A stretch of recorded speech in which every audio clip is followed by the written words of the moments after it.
Family courts are supposed to protect children and ensure fairness for parents, but what happens when the very system that should protect families is used to tear them apart?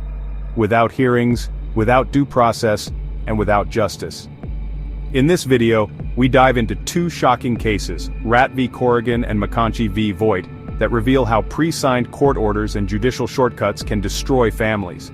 We'll look at how these cases exposed systemic flaws in family courts, violated parental rights, and led to life-changing consequences for innocent families.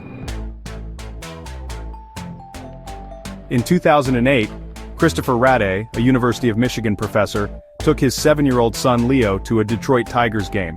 In what seemed like a harmless mistake, he bought his son a Mike's Hard Lemonade, believing it was regular lemonade. Security noticed, police were called, and even though medical tests showed zero alcohol in Leo's system, the state stepped in. But here's where it gets worse. Leo was taken from his parents and placed in foster care using a pre-signed court order. The judge, Judy Hartsfield, had left behind stacks of blank but signed orders for staff to use. No hearing, no review, no justice. The federal court in Ratt v. Corrigan ruled this practice was a gross violation of due process. Judges can't just sign blank custody orders and let court staff fill in the blanks later. Families deserve more than a rubber-stamped decision. They deserve real justice. The court in Ratt v. Corrigan didn't just call out the injustice, it set legal precedent. The ruling stated that pre-signing court orders without reviewing individual cases violates parents' constitutional rights. The court even found that judges can be held personally liable for this kind of judicial negligence. This wasn't just about one family. It was about stopping a systemic issue that had likely impacted countless others. You'd think after Ratt v. Corrigan, courts would have learned their lesson, but just a few years later, in McConchie v. Voight, it happened again.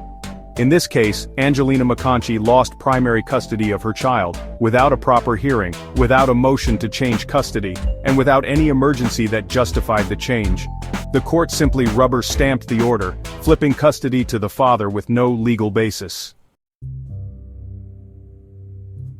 The Michigan Court of Appeals was crystal clear. The lower court's actions were a blatant violation of due process. They ruled that no motion was filed to change custody, violating basic legal requirements. No full hearing was held, denying the mother her right to be heard.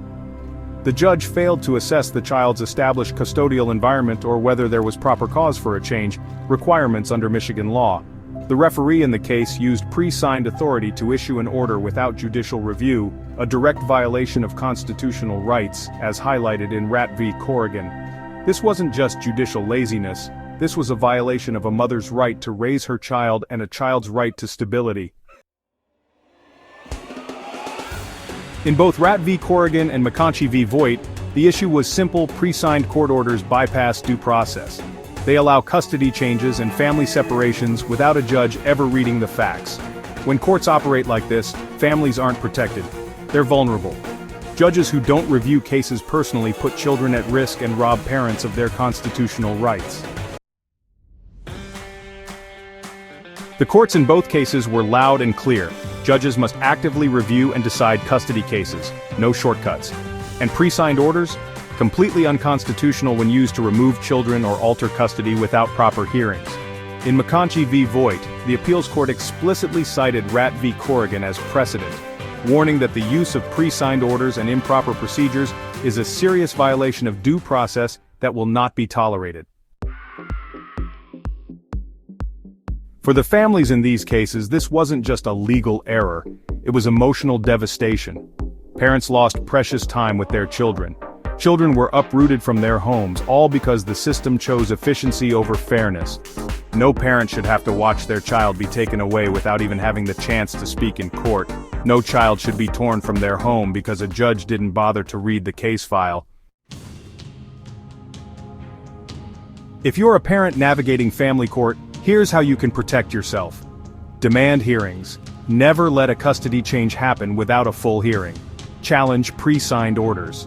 If you suspect a judge is using them, object immediately.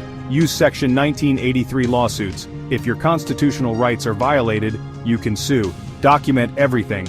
Every court order, every communication, keep it all. Educate yourself. Learn your state's custody laws and court procedures.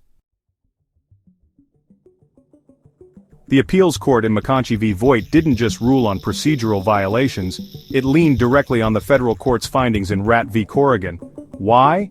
Because both cases involved judges, or their surrogates, making life-changing decisions using pre-signed orders that bypassed due process.